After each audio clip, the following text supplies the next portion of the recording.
Former Charger Kyle Van Noy has called out his former quarterback Justin Herbert, and while there are some fair criticisms of Herbert, this feels like clout chasing.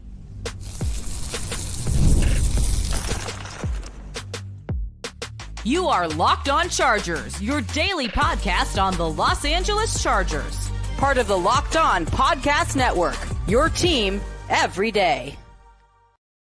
What is up, and welcome into the Locked On Chargers podcast. I'm your host, Daniel Wade, joined as always by my co-host, David Droegemeier, and we've been covering the Chargers now for 10 seasons, but this is our 8th year as the host of the Locked On Chargers podcast, bringing you your team every day. Thank you to the everydayers out there, as always, for making us your first listen. To make sure that you never miss the show, go subscribe or follow for free on the Locked On Chargers YouTube channel, and listen wherever you get your podcasts from. David, what do we got today? Daniel, an article came out with Eric Williams of ESPN, or formerly of ESPN, talking with Kyle Van Noy, former Chargers linebacker, edge rusher, and he made some comments that really just didn't make any sense, and it really caused a little bit of an uproar. So we're going to talk about that, and there's a rumor floating out there that something potentially happened with fireworks and Najee Harris, and I'm here to tell you it is completely false. There's no way that happened. I'm sorry. I'm not going to believe it.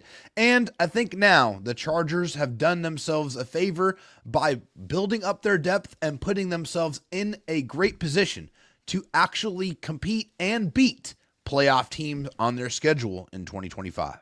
Yeah, the Chargers only beat one playoff team, surprisingly, in 2024. I think that will change this year. But right now, new customers can get $150 in bonus bets with FanDuel, who this episode is brought to you by. Download the app or head to FanDuel.com to get started. David, man, I don't know what it is about Justin Herbert, but it feels like some of his ex-teammates have no problems calling him out. Actually, I do know. He's a hot button topic, and people who want to kind of raise interest in whatever they're talking about seem to bring up Justin Herbert's name and evoke that to get the clicks and to get the attention that they want, which is exactly where this story starts today on this Buy or Sell Tuesday, full of storylines and overreactions. And the biggest one floating out there on Tuesday was Kyle Van Noy talking with former recurring guest of the show, Eric Williams, who used to cover the Chargers for ESPN and now, is kind of freelancing there and everywhere doing stories like this one with Kyle Van Noy, in which, the story was about Kyle Van Noy's resurgent career, right? Coming off one of his best seasons, a career season with the Ravens, and that's what it should have been about. But that wouldn't have got the clicks that this ended up getting because he ended up calling out his former quarterback. And I think this was the part that most people took exception to. Obviously, I'm not going to be able to read the whole thing here, but he said, the one thing I will say about Justin is he works really hard. I appreciate that as a teammate, but sometimes you don't have to work as hard. Let's take a step back for a second and diagnose. Am I doing the other parts of the game, like the film study, enough? That seems crazy. Braden Fehoko ended up posting on Tyler Schoon from Guilty as Charged, comments about this and posting that exact excerpt from this article and said Justin Herbert was there till 9 p.m. on his off days, right? There are fair criticisms of Justin Herbert, and there's things we want to see out of Justin Herbert. But to me, David, when I see this, it feels like clout chasing. And I don't use that word lightly. I haven't said it about any former player or any Chargers player now, but that's what this feels like to me. So what you're saying to me right now, Kyle Van Noy, is that a former academic Heisman, a guy who had a 4.0 plus in college, is not doing film study? Come on. That doesn't make any shred or modicum of sense whatsoever.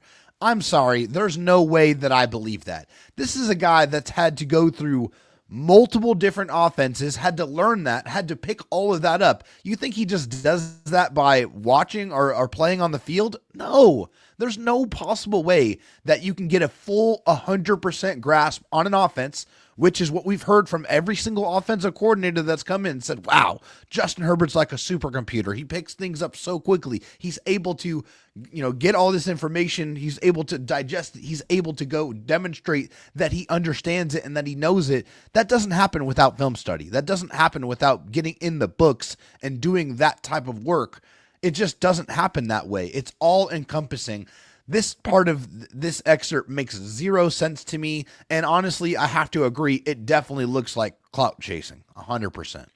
Yeah. I mean, So this isn't obviously the end all be all, but Kyle Van Noy, just as it relates to our show, is also the only player that's ever asked for money basically to come on the show. You know, we've had Austin Eckler, we've had Deion Henley, we've had Sean Merriman, Quinton Johnston, just to name a couple. But like, this was the only guy that seems like obviously he, you know, wanted a little bit more out of it to make that appearance. And also in the article talks about kind of how he wants to go into broadcasting potentially after his career is over, because he is in the twilight of his career. And it sucks because like Kyle Van Noy is a dude I root for.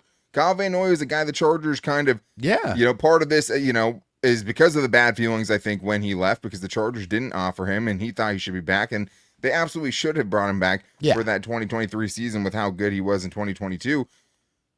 But with this, you know, look at the guys who've done this, the Emmanuel Ochos of the world, right? You've even had some of his other former teammates, like a Sony Michel, who was with him for 5 seconds, a washed-up Chris Harris Jr., who was with him, you know, even less than like just a tiny amount of time.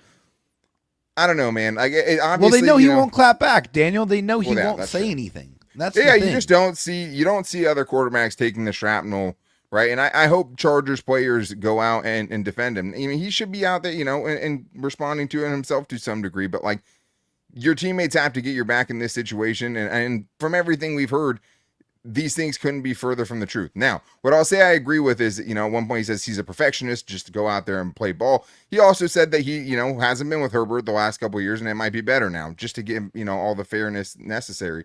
Yeah. And I think the fairness, you know, the perfectionist part I can understand, because there are times where Justin Herbert's a little bit robotic and you just kind of wish that he would freestyle a little bit, put the team on his back a little bit in an unconventional way and maybe go off script a little bit more than he does. But I do think that it leads to this buy or sell on a buy or sell Wednesday for us, David, which is just this. Buy or sell, Justin Herbert's leadership has been holding this team back. Yeah, I'm going to sell it 100%. And the reason why I'm going to sell it is because I've watched every single snap of Justin Herbert's career. I've followed him, obviously, very, very closely. And I think you can easily see that he has become more and more of a leader after every single season. And I think it really only gets accelerated or got accelerated when Jim Harbaugh became his head coach, because Jim Harbaugh is an elite leader, and he has showcased that at every single level that he has been at. And so, and he's a guy that can really relate to Justin, who's been a quarterback, who's had success in college, had success in the pros, knows how this is done, and also knows how to lead a championship winning organization as he did with Michigan. So I think right now the leadership has grown. He's gotten more and more out of his shell. Jim Harbaugh is going to be teaching this masterclass in leadership, and he's going to be doing it with Justin Herbert. So I'm going to say no, it is definitely not held the Chargers back or Justin Herbert back. Like I've said, like, are there things, you know, is he a rah-rah guy? Absolutely not. You know, does he lead by example? Do all of his teammates tell us that? Yeah. Do you want it to be a little bit more? Do you want it to be more like Philip Rivers sometimes? Sure. I think that's fair, you know, and I understand it for Chargers fans specifically, but like, that's the name I want to invoke here, because was Philip Rivers not a good enough leader? Right? Let's ask that question. Was it Philip Rivers' fault that Nate Kading missed those field goals in the playoffs?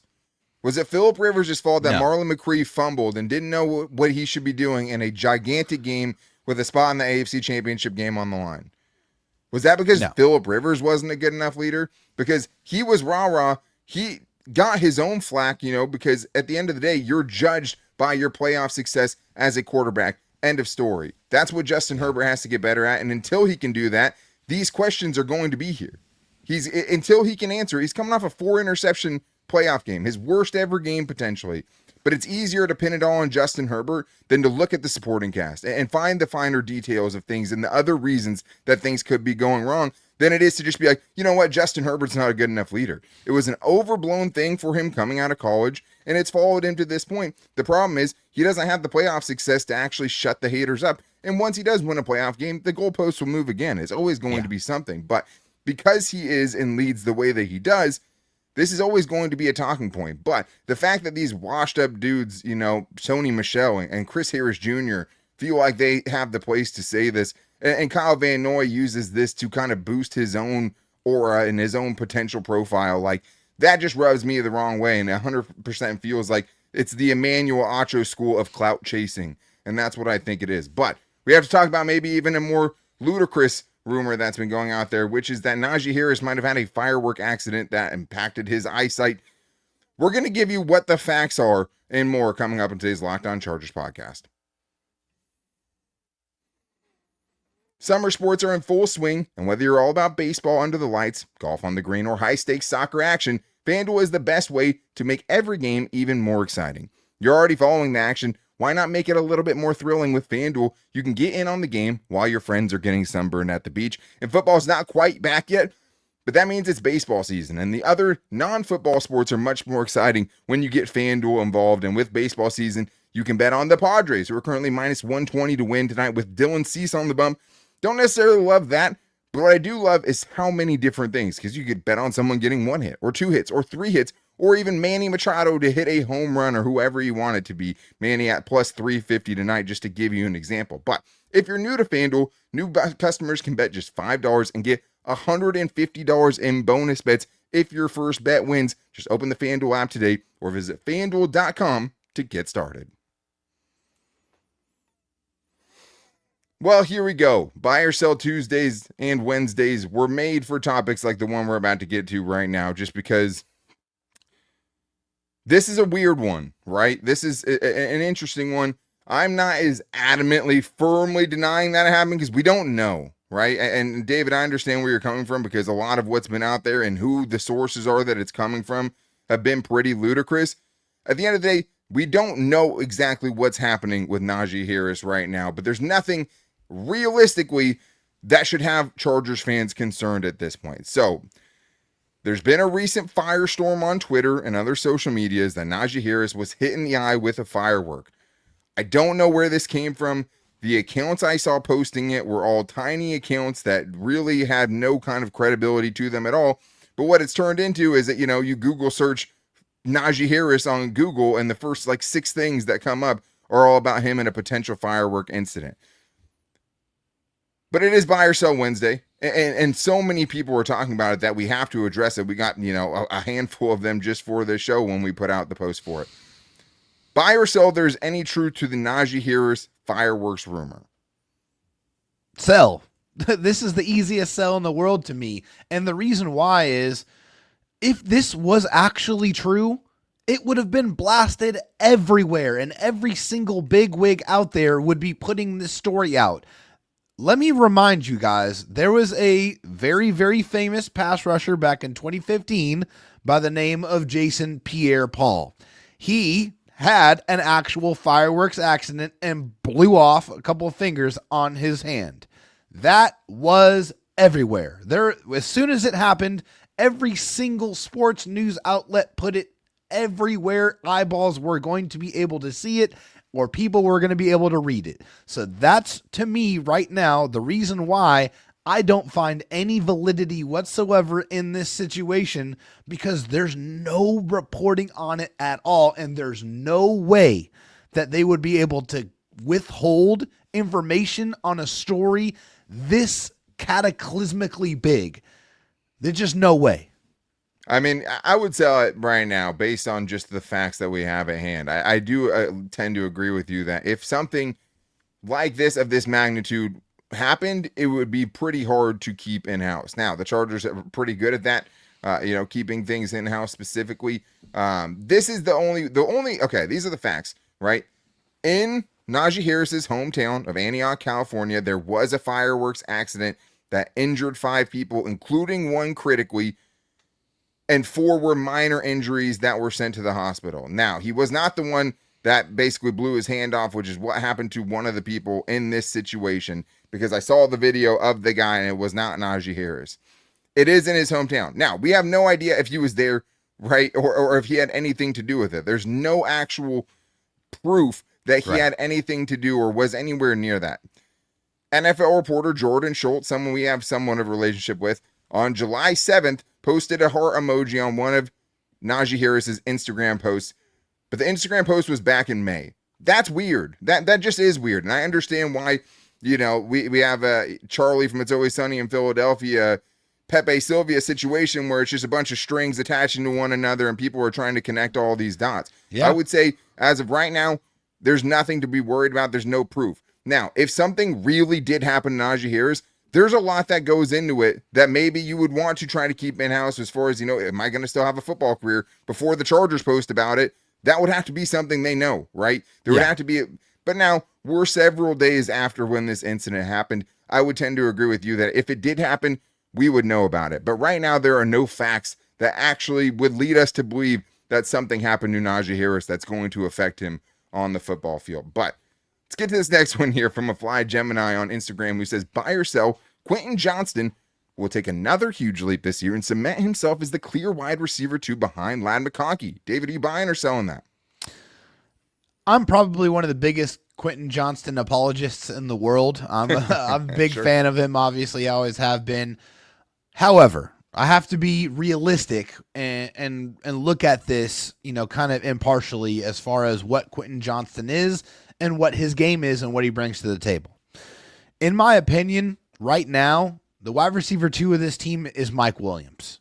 And the reason why is because there's already a track record of success and trust in Mike Williams and Justin Herbert. Justin Herbert knows exactly what Mike Williams brings to the table. When he's on the field, when he's available, he is going to be a very reliable target with great hands and one of the best contested catch wide receivers in the NFL, maybe in the history of the NFL. He has been fantastic at that throughout his career.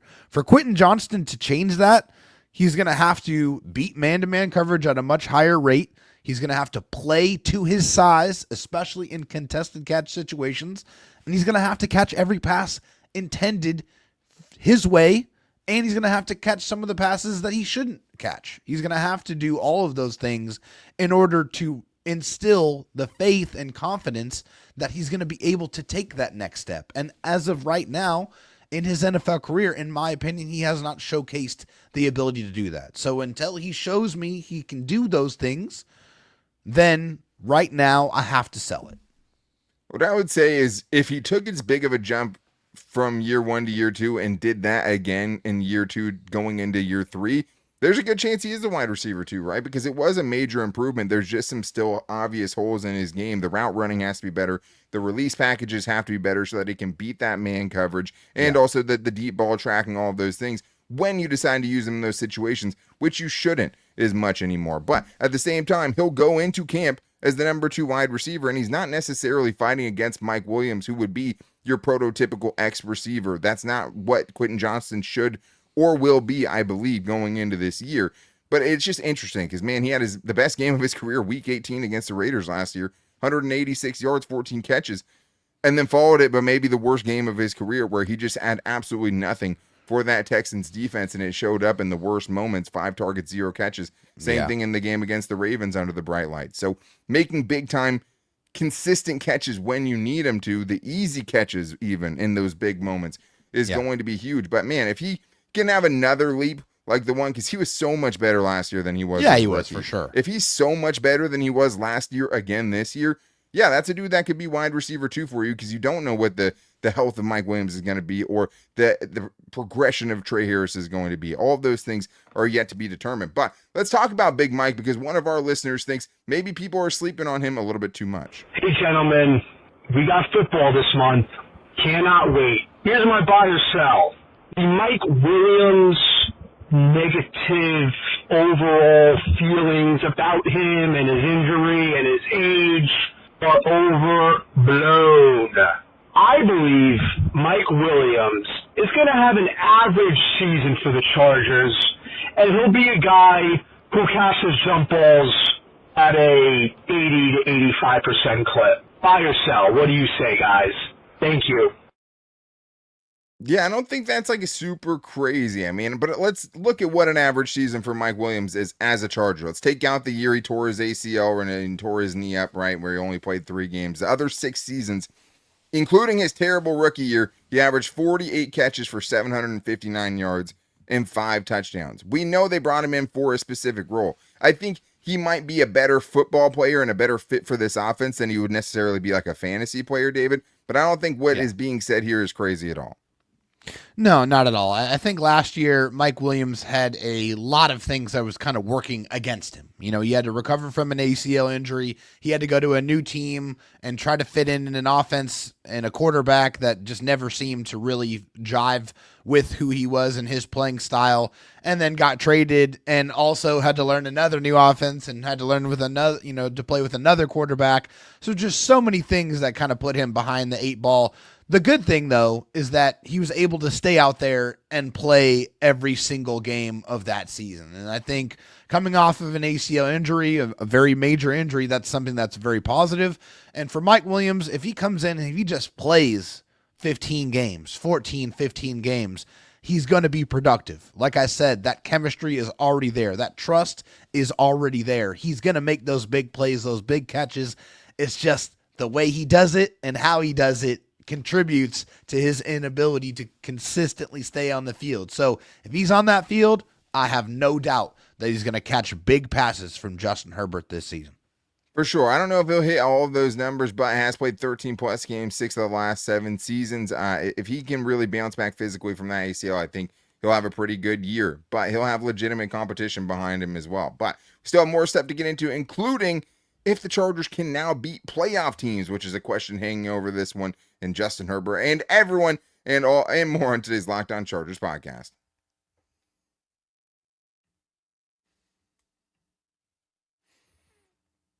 Thank you guys, as always, for making us your first listen. We appreciate you guys rocking with us through the entire offseason, and especially now that the exciting parts of the offseason are coming up with training camp and the preseason right around the corner. But if you need a second listen, make sure to check out the guys at the Locked On NFL Scouting Show so they can keep you up to date with everything going on around the entire NFL, up all the transactions, all of the latest rumors and everything with Joe Marino and Kyle Krabs on YouTube and wherever you get your podcast from. Let's get back into this Buy or Sell Wednesday here, David, and start with this one from Stephen Gillard, who says, I'm selling the fact that the Chargers can't beat playoff teams. The defense downgraded slightly, probably, but the offense upgraded in several places.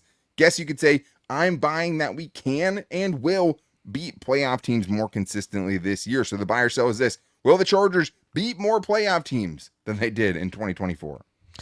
Yes, I'm going to buy the fact that they are going to have more wins against playoff teams in 2025. And I think the biggest reason for that, in my opinion, is I feel like the Chargers running game is going to be greatly improved.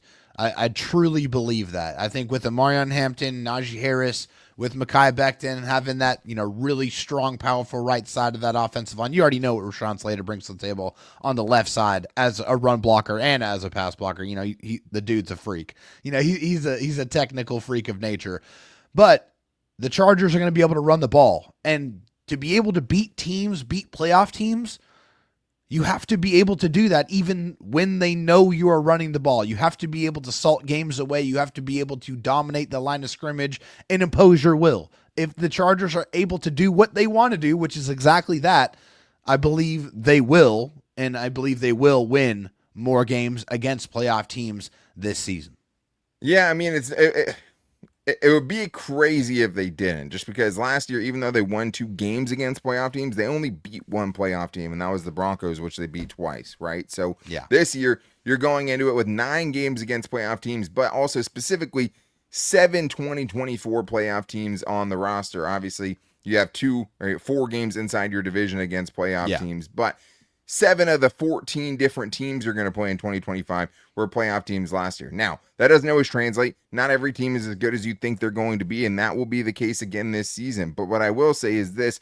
The Chargers made a huge improvement by beating the bad teams like we've always talked about, David. And this is the logical next step. Beat the bad teams. Take care of business first. They only didn't do that one time last year against the Cardinals. Yeah. And one of the weirder games I've seen from the Chargers in a while, and that is saying a lot because of how weird this team has been pre-Jim Harbaugh. But I'll say the Chargers will beat at least 3 playoff teams in 2025. Even with the issues at guard, there are still way less obvious holes than we had last season, or that we saw last season with the Chargers, with, receiving tight end and wide receiver after Ladd McConkey and running back that's not J.K. Dobbins. Like, all of those were huge issues last year that you don't have. But it'll also take Justin Herbert showing up in these big games in the bright lights against the good teams, and now having the supporting cast to actually win them late in the games. But let's get to this next one here from Daniel Ramirez, who says, which is more likely? Chargers offense takes a big step forward or the Chargers defense is taking a step back? To me, David, I am going to buy that the Chargers offense is much more likely to take a step forward than the Chargers defense is of taking a big step back, in my opinion. Yeah, I think it's for a lot of the reasons that you just outlined in the previous answer. It's just that the Chargers really added to almost every position group on the offensive side. They added more playmakers at wide receiver, more playmakers at tight end, and also just quality players there. Added some quality on the offensive line with Mekhi Becton. Obviously, some other pieces still to be determined there. Much better running backs. Like, you have weapons at every single spot on the offensive side. So I feel like it's a foregone conclusion that they're going to have a higher offensive output. And also, I just have a lot of trust in Jesse Minter and Steve Klinkscale and that defensive staff to be able to kind of hold the status quo and be not better, but just as good, because they have been able to see and know what pieces they have, put them in the right positions to have success. And they showcased that at the defensive line, at the linebacker level, and at the safety and cornerback level with how they were able to find the players and put those players in a position to have success. I think for me, the big part of this is, like, even if the defense isn't the best defense in the league in a points per game setting like it was last season, which like, I they doubt. could be 7th or 8th. Yeah, I don't think they will be. Yeah. But it doesn't mean that they're taking a drastically a big step back. Exactly. It could just be playing a lot better offenses and a lot better quarterbacks than you played last season. So I think you will see regression in the defense. I just don't think it's as meaningful as what you should see from this offense, who should have a much better running game specifically. And they ranked 17th last year and were worse as far as their efficiency goes. And I think that'll take a pretty big step up in 2025. I feel confident in that. And I just feel like the Chargers offense has more answers than they did last year. Same reason I think they'll beat playoff teams is, like, I don't see, 5 or 6 scoreless halves in games this season, because I think if you need a play, you have a guy like Mike Williams. If a team decides to go man-to-man coverage on you and triple team line McConkey, you have more guys that can beat man coverage now. You have a legitimate running game and a legitimate backfield duo that have both shown that they can play at a high level, one at the NFL level, and a really good prospect in Amari and Hampton. So I think that the more tangible difference on this team will not be that the defense is much worse, but that the offense will be much more well-rounded and hopefully much more consistent. But let's get to this last one here from Putts and Bolts, who says, buy or sell, all the players that will be on the final 53-man roster heading into week 1 will be at training camp on day 1, meaning no late signings or trades. David, you buying or selling this with Joe Ortiz?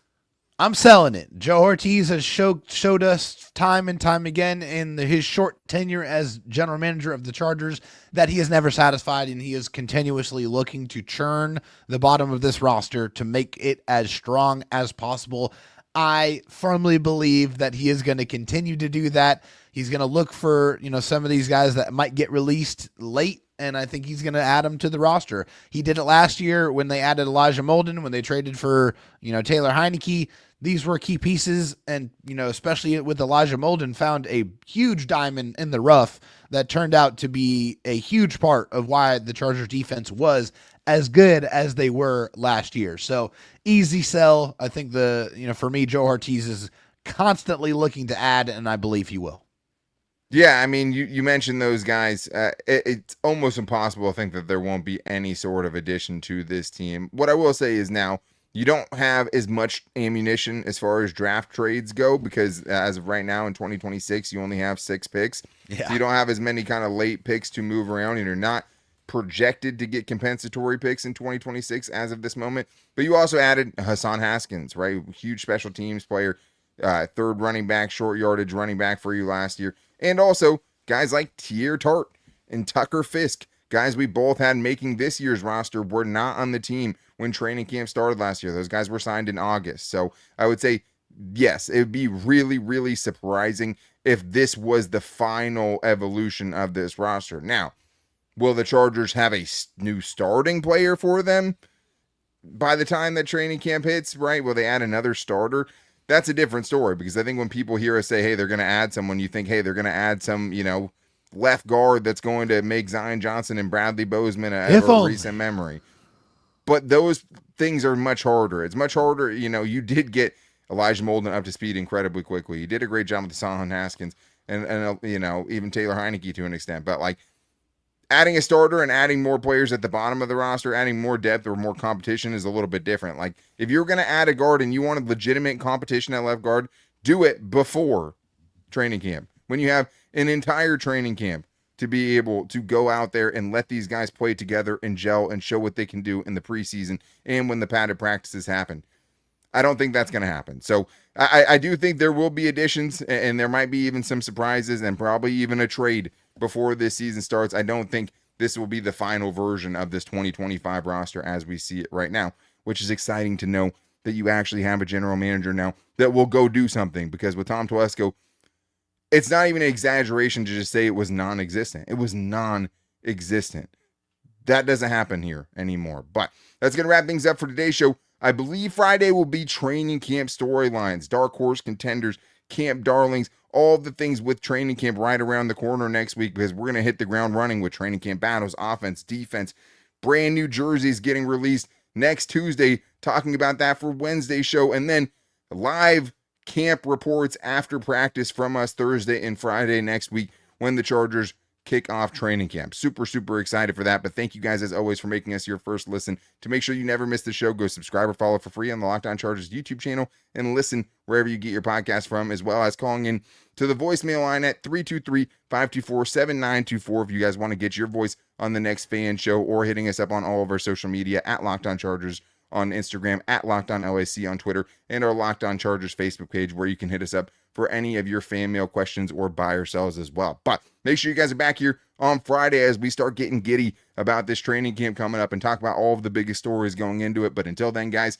take it easy and go Bolts.